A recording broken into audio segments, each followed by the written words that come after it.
Hey, would you like to go wakeboarding? Where do you want to go? Do you want to go into the park with a cable, going over obstacles, doing tricks there? Or will you be behind the boat and doing air tricks over the wake? You need different boards for these purposes. Flex is different, the board profile is different, and the base and the fins. And and then at the end you should also know which size to pick. We will tell you about all the details, and then you'll be ready to pick your board. All right, this right here is a cable board or park board, and the flex that we mentioned, what is that? That's basically the stiffness of the board. So how much does this board flex when you land, when you go on obstacles? Park boards usually have a quite soft flex. That's really nice when you go on boxes and do some presses, or also if you do landings. I mean, soft flex, that's some suspension, so you land soft, that's really nice for the joints, and when you go on a box, it presses nicely on it. And for the boxes, it's also really nice that the base actually here is pretty much featureless, right? It's just a plain surface, no fins, so you don't get stuck. Yeah? And then when you jump off the box or off the rail and you land on the water, it's also not something on the bottom that makes you get stuck. So the landing is easier. Also, if you land a bit crooked, you can usually adjust a bit and ride out. And then we have the profile. On park boards, it's usually a continuous rocker, so it's like a banana shape, and that is creating nice speed, and also very nice to control and very playful.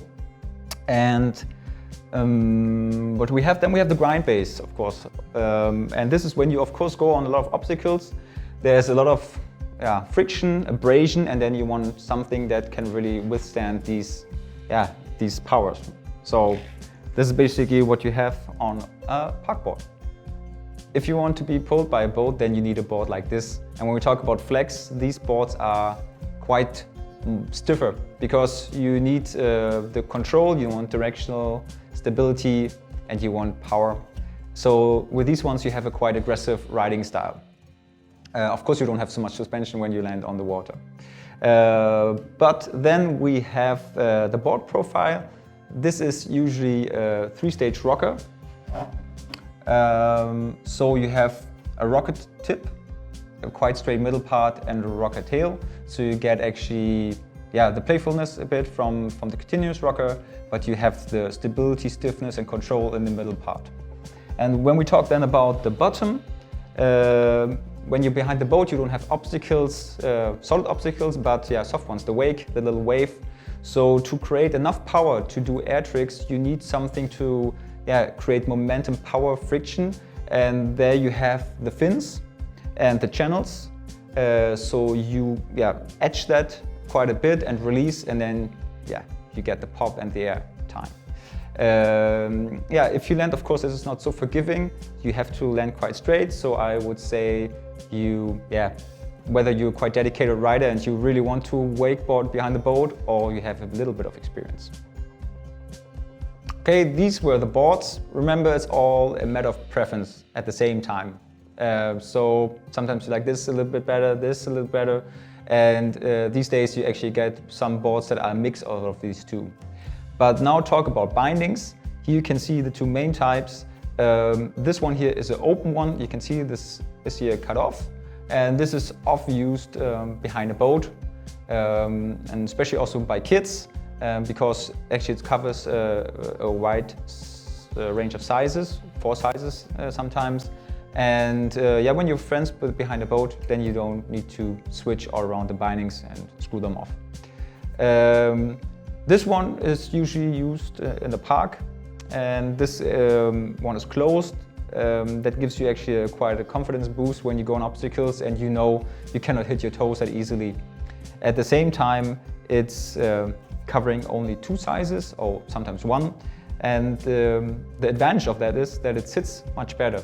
So it's tighter, you have more control, and you can do your tricks much better. So these are the bindings. Usually you also have the same mounting system, so you don't have to think, oh, what is compatible with what. There's one different one, like a channel thing, but usually it's inserts. But if you're unsure, whenever you pick a board, we actually recommend special binding. And if you want a different one, then you can of course call us, and then we will tell you what fits. But yeah, basically everything. So yeah, let's talk accessories. So a must-have is a helmet, at least in the park. But I can also recommend it behind the boat. And this one here is a nice to have.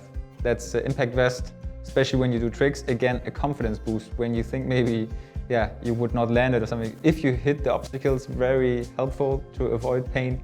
Also, if you hit the water. Another nice to have is this here. This a board bag where you actually can put your board in with bindings, can put your wetsuit on it and your impact vest, and you're ready to go also in the bus. So now we talk about size. That's the last thing. So what size should you pick? Every board has a certain weight range. If you go on our website and choose a board, you see what size fits your weight. Actually, we also recommend every time a binding there. But if you have questions or doubts, reach out to us. We would love to help you and get the perfect board for you. See you in the park or behind the boat.